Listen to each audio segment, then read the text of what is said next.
Vous êtes professeur d'esthétique, d'histoire de l'art et critique d'art.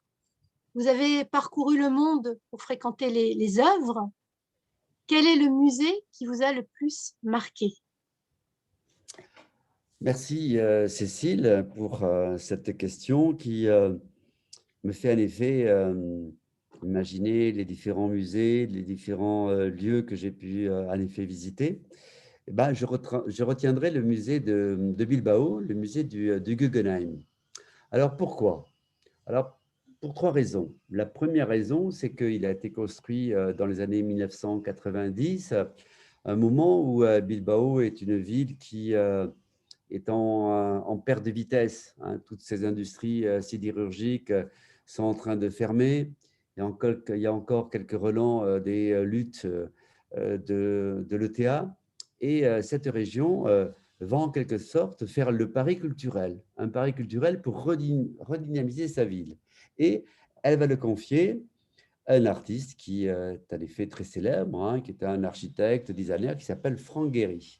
Et Frank Gehry va réaliser ce musée en prenant en considération comme sismographe, hein, les particularités de la ville de Bilbao. Alors Bilbao était un port, donc un port industriel, un port en faillite, hein. Tous ces quartiers sont en effet en voie de disparition, de déliquescence, hein, pour le moins. C'est un lieu qui est mal famé.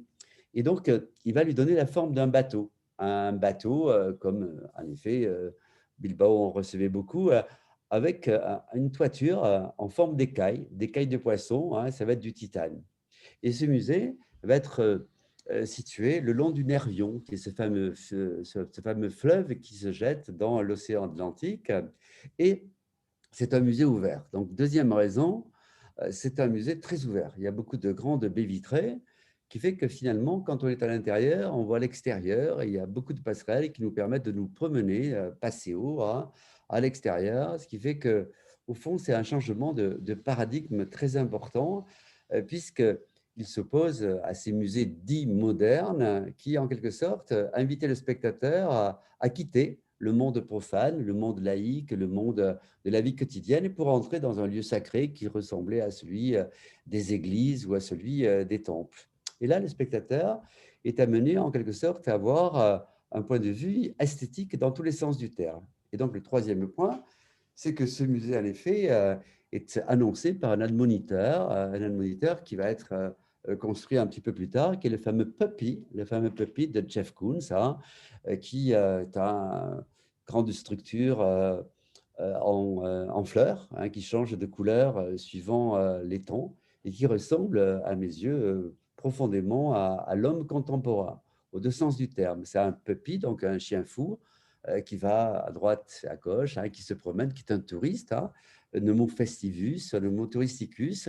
Donc, au mauvais sens du terme, il ressemblerait à ce que Pascal appelle le divertissement, avec toutes ces failles nihilistes, hein, mortifères, hein, que Bret Easton Ellis ou Welbeck ont parfaitement décrites. Mais au sens positif du terme, on pourrait dire avec Montaigne qu'il a en quelque sorte la curiosité qui était celle de toutes ces personnes qui ont fait le voyage d'Italie, qui ont fait le voyage du monde et qui donnent lieu à ce qu'on appellerait aujourd'hui dans le monde universitaire Erasmus. Donc des gens curieux, curieux de voir de nouvelles mentalités, de nouvelles œuvres d'art et en quelque sorte ce musée, hein, pour terminer mes trois analyses avec les minutes qui me sont imparties, ce musée symbolise à la fois un renouveau d'une ville qui fait un pari culturel, ce qui me paraît une bonne chose parce que le monde est devenu celui des biennales, celui des expositions, un monde sans frontières. Et je pense que Venise est l'origine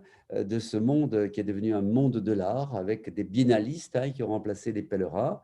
Et le musée de Guggenheim, ouvert sur le monde, hein, est un musée qui symbolise parfaitement ce monde de l'art dans lequel nous sommes entrés. Et l'admoniteur Pépi symbolise le touriste avec ces deux visages que je viens d'évoquer.